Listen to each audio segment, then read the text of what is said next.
Well, it's simple. You can call 211 and get help 24/7. We're going to learn more about the system and then how things are panning out with this and what we're learning from it. And joining me today, volunteer with the United Way of Greater Lima, Betsy Winget. And thanks for joining us. Hey, thank you for your time, Holly. Appreciate it. Okay, so I think about 2 years now we've had 211 in our area. Exactly. Tell people what it is. Yes. 211 went live here in Lima, Allen County in July of 2021. Can't believe it's been 2 years. Folks can call in, they can text, they can jump online. In fact, we're also now, not me, but the techno people, are looking at how we can add like a QR code and some other technology so people can get immediate assistance. But they can call and text. They might have a question on housing, shelter, food, transportation needs, medical needs, legal, and they can call. There's an operator right here in Lima, several operators, that can then direct them to the social service agency that can assist them with their questions and their needs. And that's so many times you have like, I have this problem, but I don't even know where to get help or where can I get advice. And that's why 211 is there, because you guys have at your fingertips all the stuff that you need to know. Absolutely. We've had over 5,000 calls so far in those 2 years. And the top areas of calls, not a real big surprise, utilities, housing and shelter, food, clothing, and transportation. Those are what folks are calling. But I was telling you before we went on, one of the most interesting things to me is because Becca from Area Agency on Aging and I have access to the statistics at our fingertips.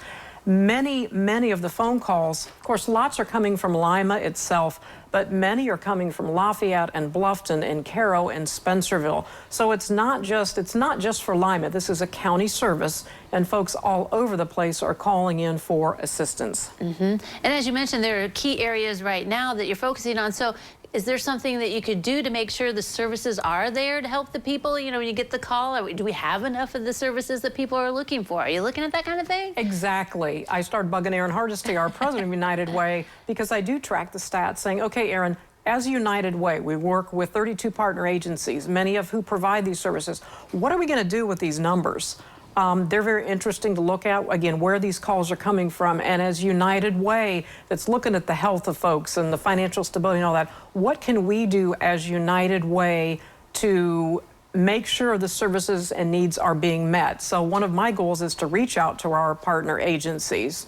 One specific interest personally of mine is the calls coming in for mental health services. We have partnered with both hospitals, the doctors, both Lima Memorial and Mercy Health St. Rita's have been wonderful in helping us get the word out on 211. But again, many of the calls for mental health services are coming from Lima, but also Bluffton, out Ada Way, college areas. And we want to make sure that those, many of which are crisis calls, those needs are being met. So again, what can United Way do to help?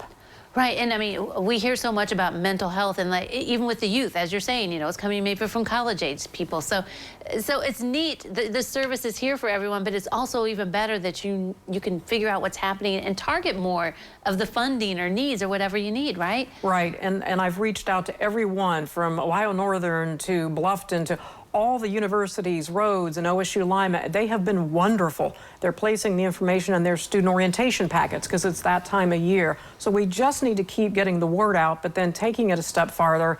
As United Way of Greater Lima, what can we do to make sure through our agencies and our medical providers for all these calls and needs, what can we do to make sure services and needs are being met? Wow, really neat. And that also goes to show that when we donate to United Way, the dollars are going in the right places because we find out things from 211. Absolutely. You just never know where something's going to go. And this is very exciting. I love working on this, and it's just going to be interesting to see where it goes next. Wow, yeah, neat stuff. Well, don't forget, call 211 if you need any kind of help. Thanks for coming today. Thank you. All right, don't go away. We'll wrap things up after this.